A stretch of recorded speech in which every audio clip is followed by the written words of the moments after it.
औज़ुबिल्लाहिमिनश्शैतानिर्रजीम बिस्मिल्लाहिर्रहमानिर्रहीम अस्सलामु अलैकुम वरहमतुल्लाहि वबरकातुहू। इस उम्मीद और दुआ के साथ कि आप सब खैर और आफियत के साथ होंगे। प्रोग्राम में आपको वेलकम कहते हैं। हफ्ते के पहले रोज सियासी शतरंज में बड़े पैमाने पर उखाड़ पिछाड़ जारी रही। पीपल्स पार्टी की बात करें तो आसिफ अली जरदारी साहब और बिलावल भुट्टो साहब के बयानात में खुला तजाद रहा, मगर ये तजाद क्या कोई सियासी चाल है या नहीं, या फिर पीपल्स पार्टी हकीकत में इख्तलाफात का शिकार हो चुकी है। जबकि नून लीग की क़यादत भी इजलास पर इजलास कर रही है लंदन में, और अब भी नवाज शरीफ की वापसी की जो तारीख दी गई है वो 10 अक्टूबर सामने आई है।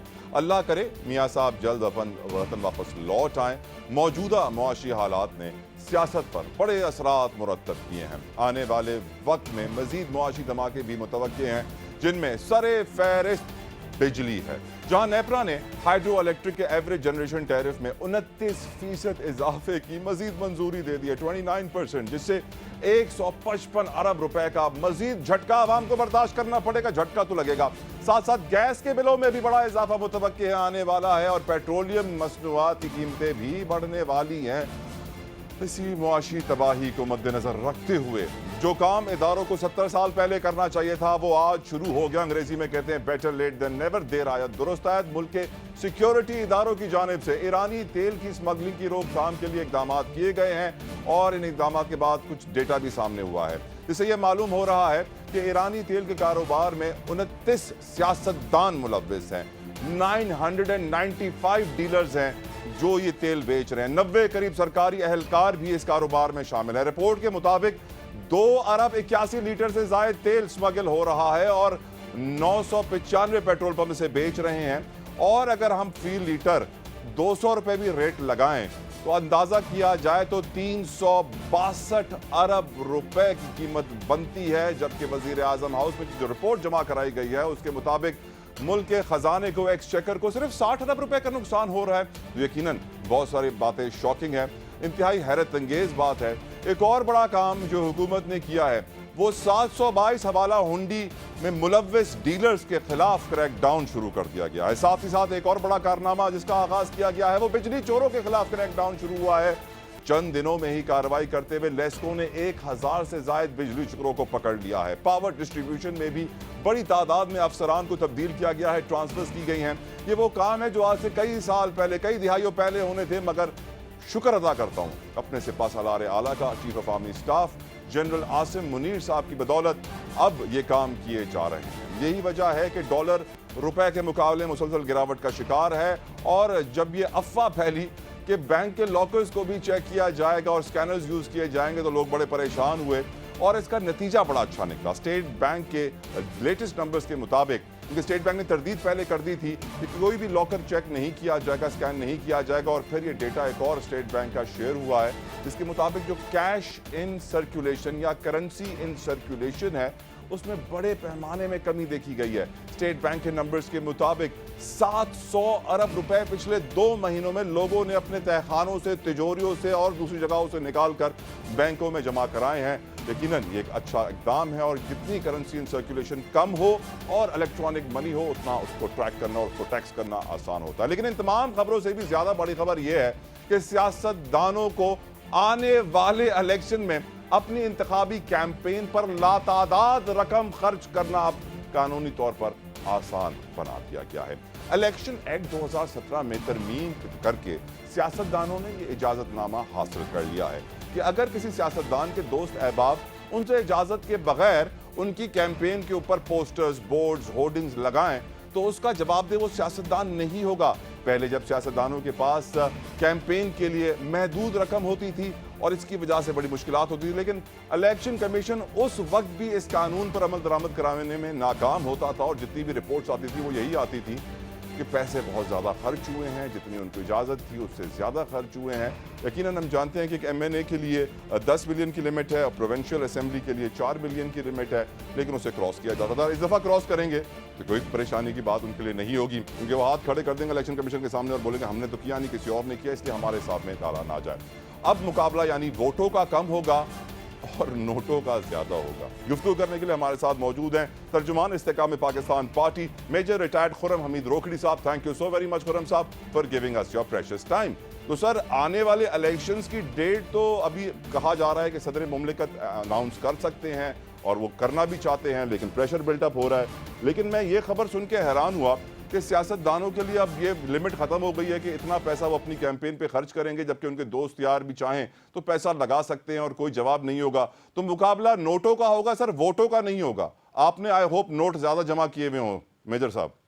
पहली चीज जो आपने कही ना जी कि सदर मुमलिकत क्या इलेक्शन डेट दे सकते हैं, तो इसलिए वो इलेक्शन डेट नहीं देंगे। ठीक है। दूसरी चीज ये है कि मैंने नोट कितने जमा किए हुए हैं वो तो मुझे भी मालूम है, और मैं कई दफा कहता होता हूँ कि 1 घंटे की इंक्वायरी कर लें तमाम पॉलिटिशियंस पे, और 1 घंटे की इंक्वायरी आपको बता देगी कि कितना नोट किसने कहाँ पर जमा किया हुआ है। यानी ये कोई किसी के लिए मुश्किल नहीं है किसी के बारे में भी जानना कि उसने क्या किया हुआ है। इस दौर के अंदर तो वाकई मुश्किल नहीं है। इसलिए मैं तो अपने आप को पहला भी कहता रहा कि एक कड़ा एहतिसाब कबल अज इंतखाब आप उसको कर लें तो आपका मुल्क और पॉलिटिकल पार्टी सब कुछ बच जाएगा।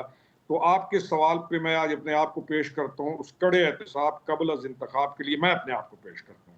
फिर मेरे जितना असासा या नोट निकल आए मेरी हैसियत के मुताबिक, उसके मुताबिक आप फिर आगे देख लीजिएगा। तीसरी चीज, पैसे की ही सियासत है। अनफॉर्चुनेटली आपके पाकिस्तान में सियासत पैसे ही की है, और इसी वजह से किसी अहल, किसी काबिल और किसी भी दुरुस्त आदमी को पॉलिटिकल पार्टीज के अपने सर्कल में भी कोई अच्छी कुर्सी ऑफर नहीं करता।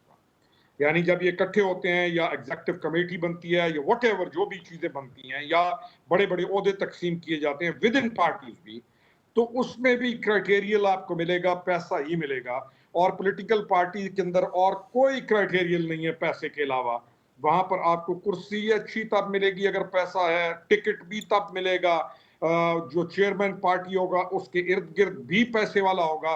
तो this is the most unfortunate factor जिसको हम फेस कर रहे हैं। और आज जिस सूरत हाल का हमें सामना है या हम जिस दलदल से हम निकल नहीं पा रहे, उसकी बड़ी वजह यह है कि पॉलिटिकल पार्टीज के अंदर अहलियत, काबिलियत, फकाहत, फरासत, इसकी कोई वैल्यू नहीं है, सिर्फ पैसे की वैल्यू है। और अगर इलेक्शन कमीशन ने इस इलेक्शन कैंपेन को इस तरीके से आसान कर दिया तो फिर समझिए कि बहुत सारे वो लोग जो कि किसी अहलियत की बुनियाद पर इलेक्शन लड़ना चाहते हैं उनके लिए वाकई लम्हा फिक्रिया है। हमारे लिए ये लम्हा फिक्रिया है। जी सर। क्या आपकी पार्टी इस्तेकाम पाकिस्तान पार्टी में भी सिर्फ पैसे की सियासत है या फिर कुछ और? सर बात यह, मैंने कहा सारी पार्टीज में इस्तेकाम पाकिस्तान पार्टी कोई बाहर से तो आई नहीं है, वो भी पाकिस्तानी ही की पार्टी है। आपका पॉलिटिकल कल्चर मांगता है पैसा, आपके पॉलिटिकल कल्चर में पैसे की ही वैल्यू है। आपका जो पॉलिटिक्स है पाकिस्तान की, उसके अंदर पैसे की वैल्यू है। अब जैसे भी कमाए, जहां से भी कमाए, उसके पास पैसा है तो पार्टी में जिंदा रह सकता है, उसके पास पैसा है तो अगले इलेक्शन में जा सकता है। He has to have money. पैसा कहीं से भी आए ये इशू नहीं है। जी सर। तो यानी मुकाबला सर आप भी एग्री करते हैं कि हमेशा ही नोटों का हुआ है, आज भी नोटों का ही होगा? सर मैंने तो आपको पॉलिटिकल कल्चर अपना वाजे कर दिया। हाँ, आपने स्टार्ट में एक बात की थी कि प्रेजेंट सिचुएशन के अंदर माफियाज पे हाथ डाला जा रहा है जी। तो उस सूरत हाल को जो प्रेजेंट लोग इन अथॉरिटी हैं, और नाम लिया आपने चीफ ऑफ आर्मी स्टाफ का, कि वो उस डायरेक्शन में चले हैं। अगर ये अमल पूरा मंतकी अंजाम तक पहुंच गया और ये अमल रुका ना गया और ये अमल जारी रहा, तो फिर आपको एक तब्दील पाकिस्तान नजर आएगा। यानी अभी तो ये शुरू हुआ ना स्मगलर्स के खिलाफ, मनी लॉन्ड्रिंग के खिलाफ, उन ग्रोहों के खिलाफ कि जो पैसा इकट्ठा करते हैं, फिर यही लोग पॉलिटिशियंस में पैसा इन्वेस्ट करते हैं, और फिर पॉलिटिशियंस का जो इलेक्शन होता है, ये जो दोस्त यार हैं, यारों को जब आप देखेंगे, इन दोस्त यारों में आप अगर थोड़ा सा सर्वे कर लेंगे पॉलिटिशियंस के, तो पॉलिटिशियंस के इन्वेस्टर्स जो दोस्त यार होते हैं वो आपको अक्सर ऐसे भयानक चेहरे मिलेंगे और ऐसे खतरनाक लोग मिलेंगे कि इलेक्शन कमीशन उम्मीद है ये अपना कहा हुआ फैसला वापस ले लेगा उन दोस्त यारों पर नजर दौड़ाने के बाद। तो उन लोगों पे भी हाथ डालना तो शुरू कर दिया, और दुआ ये करें आप और हम कि ये सिलसिला रुके ना, ये परमानेंट बेसिस पे आगे जाए जब तक ये तमाम इश्यूज को सॉर्ट आउट नहीं कर लिया जाता। जी सर। रोकड़ी साहब, लेकिन मैं आपकी बात सुनने के बाद ये सोचने पर मजबूर हूं कि जिस काम को करने का इरादा सिपा सालार कर ले तो फिर उसे रोक कौन सकता है सर? सर, रोकने वालों की ख्वाहिश हमेशा रही है सही काम को रोकने की। इस मुल्क के अंदर जिसने भी दुरुस्त डायरेक्शन में इस मुल्क को डालने की कोशिश की, तो जितने भी माफियाज हैं, क्योंकि माफिया की जड़ें इतनी गहरी हो चुकी हैं कि वो तमाम माफिया चाहते हैं कि वो काम ना हो। और आपको नजर आ रहे होंगे, बहुत सारी दुनिया आपको नजर आ रही होगी, लेकिन बहुत उम्मीद है कि इस दफा वो माफियाज कामयाब नहीं होंगे और ये प्रोसेस डीरेल नहीं होगा। और इंशाल्लाह, और एक और चीज भी सर, जी जी। अवाम जो है ना, पब्लिक ऑफ पाकिस्तान, वो चाहती भी यही है एग्जैक्टली जो शुरू हो चुका है। और आप पब्लिक की पल्स ले लें, आप देखेंगे कि वो इस काम से मुतमईन है और वो इस काम का को आगे बढ़ता हुआ देख के दुरुस्त लाइन पर जाकर इस काम का खात्मा चाहते हैं। जी सर। तो सर यानी ये बात तो वाजे है कि अब इलेक्शन तो फिर नहीं होंगे ना, अगर इस काम को अपने मंतकी अंजाम तक पहुंचना है तो फिर भले अगर इलेक्शन 2 साल डिले भी हो जाए, लेकिन इस काम को देखते हुए इतना फायदेमंद है। अब मेरे ख्याल से आपको एतराज नहीं होगा कि इलेक्शन पर डिले हों, ये काम अपने सर, अंजाम तक मैंने पहुंचे। तो पिछले पिछले दिनों नहीं, बल्कि 2018 के इलेक्शन से भी पहले कहा था कि कड़ा एहतिसाब कबल अज इंतखाब, हम तमाम पॉलिटिकल पार्टीज को, जमात इस्लामी को इसमें लीड ले लेनी चाहिए, क्योंकि वो क्लेम करते हैं कि उनका माजी और ये सारी चीजें साफ हैं, तो उनको ये लीड लेनी चाहिए कि तमाम जमातें ये डिमांड करें, प्लस सहाफियों को, प्लस ये वकला तंजीमों को, कि एक कड़ा एहतिसाब कबल अज इंतखाब। और क्या ये डिमांड गलत होगी? और आपको एक और बात बताऊं, जी जी। इस डिमांड में तकलीफ कुछ लोगों को है, तमाम पॉलिटिकल पार्टीज के वो मुस्बित और अदल करने और जानने वाले चेहरे जो एक्चुअल वारिस होते हैं पॉलिटिकल पार्टी के, वो तमाम ये चाहेंगे कि ये काम हो। ठीक। और इसमें चाहे आप 3 महीने लगाएं, चाहे आप 6 महीने लगाएं, इसको अगर आपने कर लिया तो आपने पाकिस्तान भी बचा लिया। अगला इलेक्शन भी साफ शफाफ तब होगा। वो कहते हैं साफ शफाफ इलेक्शन, मैं कहता हूं साफ शफाफ चेहरों के साथ साफ शफाफ इलेक्शन। रोकड़ी साहब। साफ शफाफ इलेक्शन कैसे? चेहरे दागदार, चेहरे करप्ट, टिकट होल्डर्स के ऊपर हजारों केसेस, और वो इलेक्शन साफ शफाफ इलेक्शन के लिए साफ शफाफ चेहरे होना लाजिम है। जी यकीनन सर। यकीनन सर, सुप्रीम कोर्ट के कमरा अदालत नंबर 1 में नए अदालती साल की तकरीब हुई, जहां पर अटॉर्नी जनरल के कुछ रिमार्क्स बड़े इंटरेस्टिंग थे। उन्होंने फरमाया कि जस्टिस काजी फायज ईसा के चीफ जस्टिस बनने से शफाफियत आएगी। आप क्या एक्सपेक्ट कर रहे हैं सर नए चीफ जस्टिस से इस नए अदालती साल में? सर, मैं एक्सपेक्ट हर उस बंदे से करता हूं कि जिसको हटाने के लिए जो मनफी कुव्वतें हैं वो बहुत अरसा पहले से कोशिशें शुरू कर दें, तो आई गो इन अ डायरेक्शन में सोचने लग जाता हूं कि क्या वजह है इस बंदे को हटाने की कोशिश की जा रही है।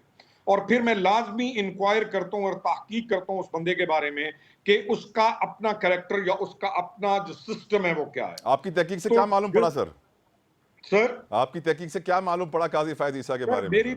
मेरी ताकीक जिस वक्त इन्होंने ये जो प्रेसिडेंट सदर अलवी साहब ने एक साइन किया था, तो जी उसके जी। बाद मैंने इसके ऊपर मुकम्मल एक इन्वेस्टिगेशन भी की।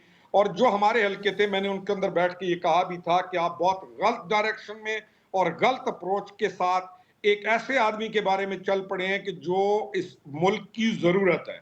और अल्लाह ताला ने मामला ठीक किए। Sir, justice Faez Isa, soon to be the chief justice of Pakistan, मेरा जो अंदाजा है कि he is going to abide by the merit of Pakistan, और लॉ की जो असल सिचुएशन है उसको समझते हुए अगर रिफॉर्म्स लाने का किसी आदमी को मैं समझता हूं कि वो अहल है, तो इंशाल्लाह हम इनके दौर में रिफॉर्म्स भी देखेंगे, इनको हम आइन की पाबंदी करते हुए भी देखेंगे, और इनको हम कानून को असल मानों के अंदर उसका इतलाक होता हुआ भी देखेंगे। तो this is what is going to happen. तो तमाम वो लोग जिनको जिनको बहुत इश्यूज हैं, या जो मुजरिम हैं, या जो माफियाज हैं, उनको डेफिनेटली जस्टिस फाइज ईसा के चीफ जस्टिस बनने से तकलीफ होगी। लेकिन पाकिस्तान को और आमतुन्नास पब्लिक ऑफ पाकिस्तान को और इदारों को, हर इदारे को फायदा होगा इस मुल्क की पर इवन मादनियात से पर लेके पहाड़ों लोग कह रहे हैं रोकड़ी साहब की पीटीआई के लिए मुश्किलात बढ़ेंगी, आप भी यही कहेंगे? नहीं सर, नहीं। मैं आई कंसिडर कि chief justice will go by the rule. PTI की जहां पर कानून के खिलाफ कार्रवाई है तो मुश्किलात बननी चाहिए, और उन मुश्किलात के बनने को रोका क्यों जाए, आप मुझे ये बताएं। अगर एक आदमी ने जुर्म किया, मुजरिम है, तो I should be protecting him, और उसको रोका क्यों जाए? जी सर। बहुत बहुत शुक्रिया। मेजर रिटायर्ड खुर्रम हमीद रोकड़ी साहब हमारे साथ मौजूद थे और यकीनन इनका बड़ा बेहतरीन नारा है एहतसाब कबल इंतखाब। यकीनन हमें सियासत में घुसी काली भेड़ों को बेनकाब करना चाहिए, उनका एहतसाब करना चाहिए इलेक्शन से पहले, वरना होगा यही जो बात रोकड़ी साहब ने कही, पैसा काम करेगा, पैसा बोलेगा, बाकी वोट साइड पे ही रहेगा। एक ब्रेक लेते हैं, पूछेंगे मुस्लिम लीग नून के सीनियर रहनुमा हमें ज्वाइन करेंगे खीलदास कोहिस्तानी साहब, उनसे पूछेंगे कि उन्हें कैसा मुस्तकबिल नजर आ रहा है इस ब्रेक के बाद।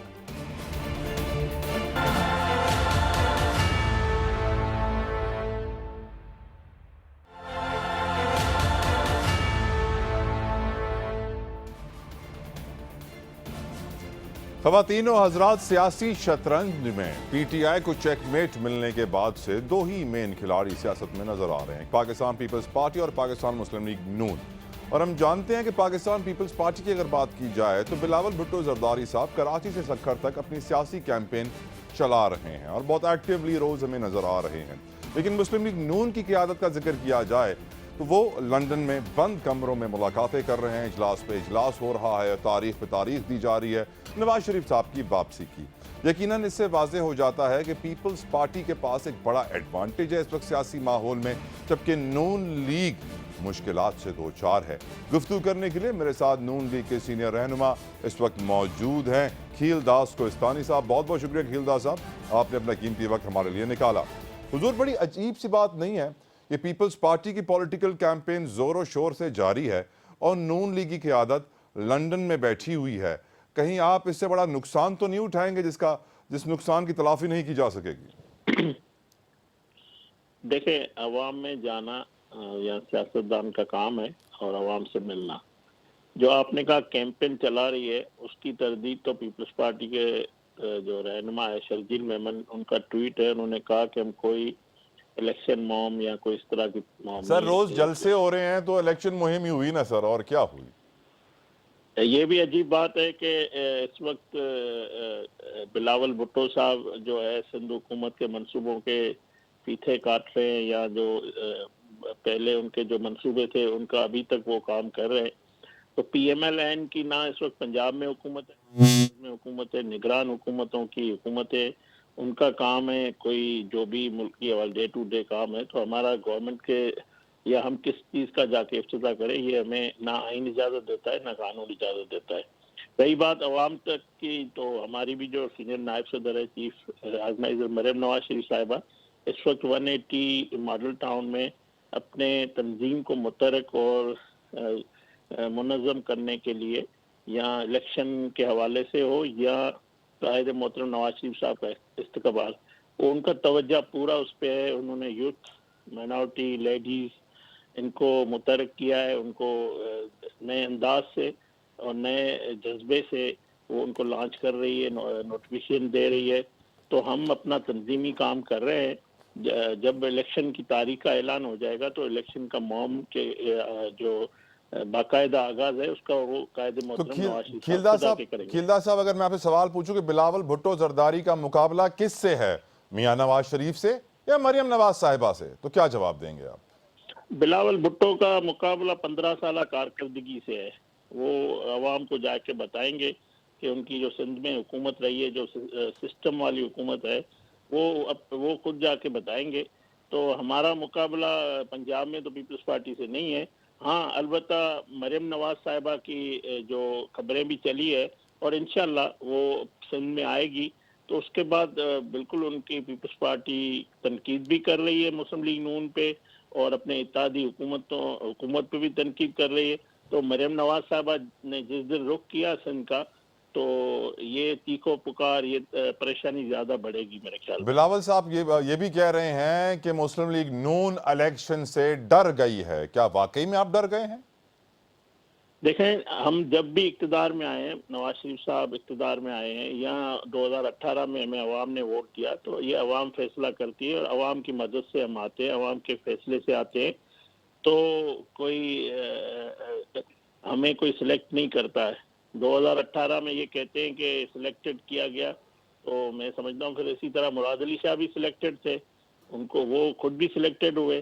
तो ये बातें मेरे ख्याल मुझे समझ में नहीं आ रही जतोई साहब। बिलावल भुट्टो की जो गुफ्तगू है, मैं कल से सोच रहा हूँ बतौर एक पाकिस्तानी एक सियासी वर्कर के कि ये परेशानी का आलम क्यों है, और एकदम अपनी जो इत्तेहादी हुकूमतें उस पर गरजना बरसना, उसकी वजूहत में जानने की कोशिश कर रहा हूँ। और सर उसकी वजह जो ऑब्वियस कोहिस्तानी साहब नजर आ रही है कि बिलावल भुट्टो जरदारी साहब कंटिन्यूसली ये कह रहे हैं कि 90 रोज में इलेक्शन, 90 रोज में इलेक्शन, 90 रोज में इलेक्शन, और दीगर जो इत्तेहादी थे उनके पीडीएम वाले वो कह रहे हैं कि हाँ ताखीर हो सकती है, कोई मसला नहीं है। तो पीपल्स पार्टी से वाहिद जमात नजर आ रही है जो कह रही है कि 90 रोज में इलेक्शन हो। नून लीग की तरफ से बयान नहीं आ रहा सर, इसलिए परेशान। जतोई साहब, ये सिर्फ बिलावल भुट्टो अवामी जगहों पे या अवाम में जाके सियासी बयान दे रहे हैं। मैं समझता हूँ बेहतर ये है कि बिलावल भुट्टो के साथ जो जलसों में या रैलियों में इनके राइट एंड पे मुराद अली शाह जो साबिक वजीर आला है उसके साथ खड़े हैं, उनसे पूछ लें कि आप सीसीआई में किसके कहने पे ये फैसला करके आए कि मर्दमशुमारी हो। अब तो देखो ना, पीपल्स पार्टी का जो फैसलों का मेवर है वो आसिफ अली जरदारी साहब है, को चेयरमैन है, जो उनके वालिद मोहतरम है। वो अपने को चेयरमैन से, वालिद मोहतरम से पूछ ले, वो खुद कह रहे हैं। सर आपने क्योंकि पॉइंट रेज किया है तो मैं प्रोड्यूसर साहब से रिक्वेस्ट करूंगा कि ऐसा ही कुछ सवाल बिलावल भुट्टो जरदारी साहब से प्रेस से जब उनकी मुलाकात हो रही थी तो ये सवाल किया गया, उन्होंने क्या जवाब दिया था गुज़िश्ता रोज, मैं सुनवाना चाहूंगा अपने व्यूअर्स को। जहाँ तक सदर जरदारी का इस बयान है, आप सदर जरदारी का से पूछे कि इस बयान का मतलब क्या है। घर के मामलों में मैं सदर जरदारी साहब की बातों पे पाबंद हूँ। जहाँ तक सियासी बातें हैं और जहाँ तक आइन की बात है और जहाँ तक पार्टी पॉलिसी है, तो मुझे अपने कारकुन के और अपना पार्टी सेंट्रल एग्जीक्यूटिव कमेटी के जो फैसले हैं उन पे पाबंद हूँ। तो कोहिस्तानी साहब, बिलावल भुट्टो जरदारी और Asif Ali Zardari good cop bad cop खेल रहे हैं, या वाकई आपको कोई इख्तलाफ इन दोनों के दरमियान नजर आ रहा है? क्योंकि जलसों में भी आसिफ अली जरदारी साहब है नहीं, बिलावल अकेले नजर आ रहे हैं, और इस तरह की स्टेटमेंट आना कि सिर्फ फैमिली के मामलात में अपने वालिद मोहतरम की सुनूंगा, सियासी मामलात में नहीं। आप कैसे देखते हैं स्टेटमेंट को? नहीं, आपकी बात भी दुरुस्त है, मगर ये भी एक मुखाफात अमल है।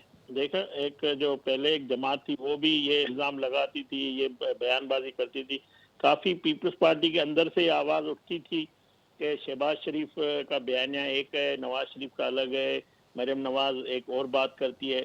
मगर अल्लाह का शुक्र है, हमारे जो भी फैसले हैं उनका वो इख्तियार जो है हमारे कायद नवाज शरीफ साहब को है, और सदर जमात शहबाज शरीफ साहब वो मशावरत से आखिरी में हतमी फैसला नवाज शरीफ साहब करते हैं। मगर अब पीपल्स पार्टी गुड काफ खेले या बैड काफ, ये आपकी बात दुरुस्त है, मगर अवाम में ये तासुर देने की कोशिश कर रहे हैं या किसी और को तासुर देने की कोशिश कर रहे हैं। देखो, उससे भी कोई सियासत ही मुझे नजर आ रही है कि ये जो भी स्ट्रेटेजी पीपल्स पार्टी ने बनाई है, किसी को तो ये पैगाम दे रहे हैं, तो ये एक मुश्तरका और हिकमत अमली है। मेरे नजर में, मेरी जाती राय है, ये उसमें कोई उबाम नहीं है, ना कोई वो अलग, ना हम समझते हैं कि पीपल्स पार्टी में कोई दरार है, ना ही कल हमारे में भी जिस तरह ये हम पे ये बातें करते थे तो मुकाफात अमल है। अब इनकी बातें लोग कर रहे हैं, आप कर रहे हैं, सवाल उठा रहे हैं। तो मेरी नजर में एक सियासी वर्कर के हिस्से से ये सब एक स्ट्रेटेजी का हिस्सा है। ये पैगाम दिया जा रहा है, ये बताया जा रहा है, अवाम को एक बात बताई जा रही है। मैं आपको एक जतोई साहब बताऊं, जब इलेक्शन कमीशन ने तमाम जमातों को बुलाया था, पीपल्स पार्टी ने भी वहां गई थी। पीपल्स पार्टी की कोई ऐसी डिमांड नहीं थी कि 90 दिन में फौरन इलेक्शन कराओ, उन्होंने सब अपनी बातें बताई। ये भी आइन का तकाजा है कि मर्दमशुमारी के बाद, जिस पे आसिफ अली जरदारी तमाम सियासी जमायतें जो कायदीन है उस पर इत्तेफाक करते हैं। तो मेरे ख्याल में इलेक्शन कमीशन का काम है इलेक्शन कराना, तो ये सियासत तक, अवाम तक ये बात करने की बात तो ठीक है। सर आखिरी सवाल वक्त का। मैं कोहिस्तानी साहब, मौजूदा ऑनरेबल चीफ जस्टिस का आखिरी हफ्ता है, आप लोग तो काफी खुश होंगे सर। देखिए, हमें कोई खुशी नहीं है जो इस मौजूद जज के जो फैसले हैं, जो उनका रवैया रहा है, या जो कुछ वो अपने बैगेज पे लेके जा रहे हैं, ये तारीख का हिस्सा रहेगा और तारीख का स्याह तरीन दौर है, मैं समझता हूँ, जो इसका इख्तिताम हो रहा है। और फैसलों पे हम तनकीद पहले भी करते हैं, मगर जिस तरह इन्होंने आके जो कुछ किया है, ये वक्त बताएगा, तारीख फैसला करेगी। बहुत बहुत शुक्रिया। मुस्लिम लीग नून के सीनियर रहनुमा खीलदास कोहिस्तानी साहब हमारे साथ मौजूद थे, और उनका कहना था कि मौजूदा चीफ जस्टिस का दौर यकीनन इंतहाई अफसोसनाक है, और उनके फैसलों ने जो किया है और जो कहा है वो काफ़ी वक्त तक याद रखा जाएगा। लेट्स सी कि नए चीफ जस्टिस के आने के बाद मियां नवाज शरीफ साहब कितना वक्त लेते हैं पाकिस्तान लौटने में? 10 तारीख को ही आएंगे, 10 से पहले आएंगे? एक ब्रेक लेते हैं, ब्रेक के बाद डिस्कस करेंगे मुल्क के पावर सेक्टर को, क्योंकि बिजली, गैस, पेट्रोल ने सबकी नींदें हराम कर दी हैं। क्या है इसका मुस्तकबिल, जानेंगे वक्फे के बाद। हमारे साथ रहिए।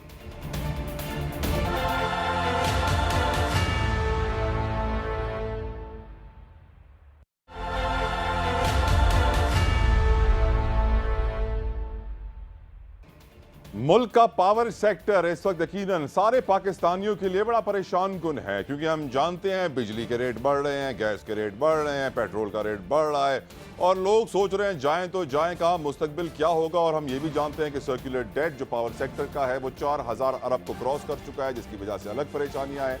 लेकिन आखिर मुस्तकबिल क्या होगा, किस तरीके से हम मुकाबला करेंगे इस पूरी सूरत हाल का और हम जा किस डायरेक्शन में रहें? डिस्कशन करने के लिए मेरे साथ मौजूद हैं council for economic and energy journalist के सदर हैं, सीनियर सहाफ़ी हैं राजा कामरान साहब, हमारे उस्तादों में से भी एक हैं। राजा साहब, thank you so very much for giving us your time. मेरा पहला सवाल जो आपसे है कि इस वक्त जो चोरी के खिलाफ एक्शन हो रहा है, जो कहा जा रहा है कि डिस्ट्रीब्यूशन और लाइन लॉसेस खत्म किए जाएंगे चंद दिनों में, कहा जा रहा है 1000 से लेस्को ने सिर्फ 1061 लोगों को पकड़ा है, जिसमें सियासतदान भी हैं, असर और रसूख रखने वाले नवाब भी हैं, सरदार भी हैं। काफ़ी सारे देही इलाकों में ऐसे गांव हैं जहां बिजली की टीम जाती है कनेक्शन काटने के लिए, कुंडा काटने के लिए, तो उन्हें हिरासा किया जाता है, किडनैप कर लिया जाता है। ये चोरी मुमकिन है कि इसको रोका जाए, या आपकी नज़र में बस अभी कागजी खाना पूरी होगी, हफ्ते 2 हफ्ते की कार्रवाई होगी और फिर वही पुराना सिस्टम दोबारा कुंडे लग जाएंगे? आपने आधा मेरे सवाल का जवाब तो दे दिया है। देखिए तलत साहब, जिस वक्त हमने पाकिस्तान में अपनी बिजली का नेटवर्क बनाना शुरू किया था तो हमारी तवज्जो उस वक्त हमने तरबेला और मंगला डैम बनाए थे और हमने बड़ी पैमाने पर डिस्ट्रीब्यूशन और ट्रांसमिशन नेटवर्क बिछाया ताकि हमारे टरबाइन चलते रहें। और जो हम सस्तीपन बिजली बना रहे हैं तो हमने उस वक्त रिकवरीज पर तवज्जो नहीं दी। 80s तक हमने वही बिजली इस्तेमाल की और कराची में थर्मल बिजली थी, मगर 80s तक हम वही पावर यूज़ करते रहे। फिर उसके बाद हमने जब 90s में अपनी IPPs की पॉलिसी दी और थर्मल बिजली आने लगी तो उस वक्त से हमारे सर पर पड़ा कि यार बिजली का महंगा बिल भी देना होगा। बिजली की चोरी को चोरी तस्वुर नहीं किया जाता। इस वक्त तक जो सूरत हाल है मुल्क में वो अपना हक समझा जाता है। हालांकि अब चूंकि आपकी बिजली, आपने पहले बिल लिए नहीं थे, जब आपके पास सस्ती बिजली थी उस वक्त बहुत ज़्यादा तवज्जो नहीं दी थी, अब आप तवज्जो दे रहे हैं तो आपको मुश्किलात का सामना है। मगर आपको बिजली के बिल्स रिकवर करने हैं। अभी जिस तरह से आपने आखिर में बात कही कि ये मुझे वन ऑफ एक्शन लगता है, देखिए यही डिस्कोर्स थे, यही डिस्कोर्स के बोर्ड थे, यही डिस्कोर्स के मुलाजमीन थे, यही डिस्कोर्स की इंतज़ामिया थी। बिजली चोरी हो रही थी, ऊपर से एक फैसला लिया गया है।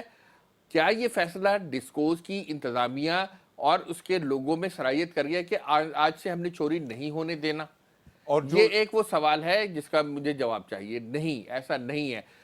डिस्कोर्स जो है वो उसकी इंतज़ामिया जो इस वक्त है और जो उसके मुलाजमीन हैं वो बिजली चोरी की कमी में बिल्कुल जो है वो, और डिस्कोर्स की जो मुलाजमीन है उनमें रद्द-बदल किया गया है, पोस्टिंग्स ट्रांसफर्स की गई हैं, बहुत सारे लोगों को हटाया गया है। साथ साथ कहा गया, निगरान वजीर आजम ने कहा था डिस्कोर्स को हम सूबों के हवाले कर देंगे। कुछ होगा उससे, ऐसे भी कागजी खाना पूरी? देखिए, सूबों के हवाले करने से भी फ़ायदा है, इसके अलावा इसकी निचकारी से भी बहुत फ़ायदा है, क्योंकि आप यार आपके पास इस वक्त कोई भी बैठा हुआ है, डिस्को का चीफ एग्जीक्यूटिव है, कोई भी उसका मुलाजिम है, उसका जो रिकवरी का टारगेट है पूरा हो ना हो, उसको तनख्वाह उतनी मिलनी है। ना उसकी रिकवरी बेहतर होने से उसकी तनख्वाह में इजाफा होगा, ना रिकवरी कम होने से उस पर जो है तनख्वाह में कमी होगी। कोई रिवॉर्ड एंड पनिशमेंट का सिस्टम मौजूद ही नहीं है। जब ऐसा नहीं होगा तो आपका सिस्टम नहीं चलेगा, आपको अपने डिस्कोर्स की निचकारी करनी पड़ेगी। निचकारी मुमकिन है? Is it possible privatisation? या देखें, इसमें दो पहलू हैं। सबसे पहला पहलू यह है कि क्या आपने इससे पहले जो निचकारी की है वो कामयाब है। मैं कराची की मिसाल देता हूं, के इलेक्ट्रिक की आपने 2005 में निचकारी की, उस वक्त 1 अरब रुपए महीने का सरकारी खजाने पर बोझ थी के इलेक्ट्रिक।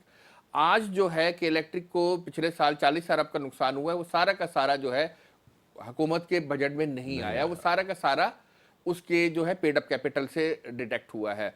ठीक है, तो अब जो है आपको इसी तरह से निचकारी करनी पड़ेगी और ये सक्सेस लानी पड़ेगी इसमें। मगर इसमें सबसे बड़ा इशू ये है कि जी बहुत से ऐसे लिगेसी इश्यूज हैं जो आप हल नहीं कर रहे। आपने शाहिद खाकान अब्बासी की क़यादत में एक कमेटी बनाई जिसने वाटर बोर्ड से रिकवरी के मसाइल हल करने थे, जिसने सिंध हुकूमत से लेन देन के मसाइल हल करने थे, जिसने पावर परचेज एग्रीमेंट करना था, जिसने इस बात का करना था कि जो सदन से जो गैस है उसका सेल परचेज एग्रीमेंट होना चाहिए। आप चला तो रहे हैं मामलात को, मगर मामलात को कानूनी शक्ल नहीं दे रहे। उसमें जो बुक्स में मसाइल खड़े हुए में हैं, जो रिकवरीज के मसाइल खड़े हुए में हैं, उनको हल नहीं कर रहे। जब तक आप के इलेक्ट्रिक को एक सक्सेसफुल, कामयाब, मुनाफा बख्श निचकारी नहीं बनाएंगे, आपकी 10 डिस्कोस की निचकारी नहीं हो सकती। इसमें मैं आपको एक सबसे अहम बात बताऊं कि आप सऊदी अरब से और SIFC के जरिए जो है UAE से लाना चाह रहे हैं इन्वेस्टमेंट, मगर इसमें सबसे बड़ा मसला ये है कि जब के इलेक्ट्रिक का और एतिसलात PTCL में इन्वेस्ट करने वाले दोनों मुल्कों के जो बड़े इन्वेस्टर हैं वो खुश नहीं होंगे, तो आप सऊदी अरब के निजी सरमायाकार को कैसे लेकर आएंगे? आपकी मकामी सरमायाकार और मकामी जो आपका इन्वेस्टर है उसके अंदर इतनी सकत नहीं है कि आइस्को जैसा 500 अरब रुपए की कंपनीज और असासों की कंपनीज को वो ले सके। पूरे बलूचिस्तान में कोयटा इलेक्ट्रिक है, वो काम कर रही है, उसका कितना बड़ा नेटवर्क है। फिर इसके बाद आप आइए मुल्तान, गुजरांवाला, फैसलाबाद, ये इतनी बड़ी बड़ी और इतनी ह्यूज कंपनीज हैं, इनके इतने बड़े टर्नओवर हैं कि उसको पाकिस्तान के जो इन्वेस्टर्स हैं उनकी एबिलिटी नहीं। आपको फॉरेन इन्वेस्टर लगाना है। फॉरेन इन्वेस्टर लाने के लिए आपको फॉरेन इन्वेस्टर जो मौजूद हैं उनके मसाइल को हल करना होगा, कॉन्फिडेंस बढ़ाना होगा। सर, आपकी जो तंजीम है council for economic and energy journalist, उसमें यकीनन आप मईशत के ऊपर और पावर सेक्टर पर बड़ी तवज्जो देते हैं। इस वक्त जो बिजली के बिल हैं, गैस के बिल हैं, आवाम में भी अब सकत नहीं रही कि वो अदा करें। आज की अखबार में खबर लगी हुई है कि नेपरा ने 29% हाइड्रो इलेक्ट्रिक पावर जनरेशन का टैरिफ बढ़ाने की मंजूरी दे दी है, 29%, जिससे कोई 155 अरब का बोझ आवाम पे पड़ेगा मजीद सार्फिन के ऊपर। ये कहाँ जाके सिलसिला रुकेगा राजा साहब? कितनी कीमतों में और इजाफा होगा?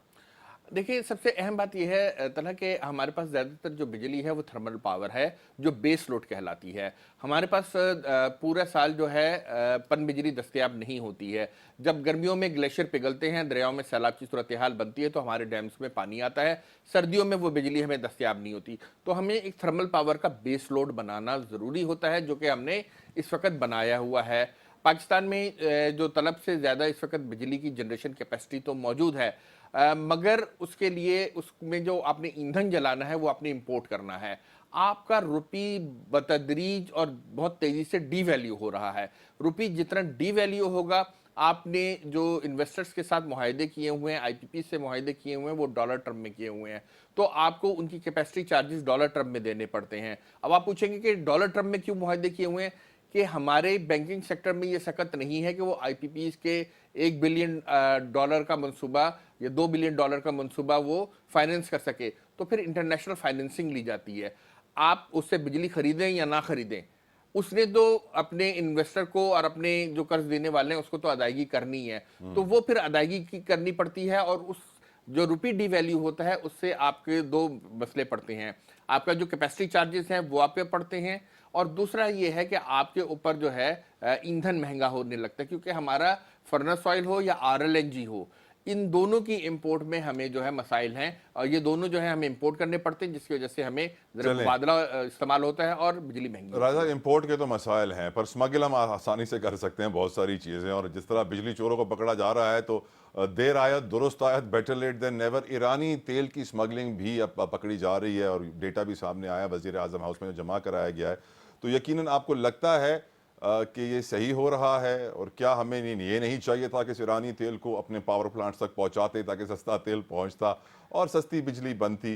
क्या आपको लगता है कि ये भी कागजी कार्रवाई है, 2-4 दिन की बात है, फिर वही स्मगलिंग दोबारा शुरू हो जाएगी, या फिर परमानेंट स्टॉप कर दिया जाएगा, इसको फुल स्टॉप लगा दिया जाएगा? देखिए, आप ये बात तो कह रहे हैं कि ईरानी तेल आ रहा है, इसकी जो स्मगलिंग कर रहे हैं, इसके अलावा और भी बहुत कुछ आ रहा है ईरान से, अफगानिस्तान से भी आ रहा है। तो इस तमाम के कारोबार में जो लोग काम कर रहे हैं उनके मुतबादिल रोजगार का आपने बंदोबस्त कर दिया है। अगर नहीं किया है तो आप ये 4 दिनों की चांदनी है, फिर अंधेरी रात है, वो आप दोबारा उसी सर्कल में आ जाएंगे।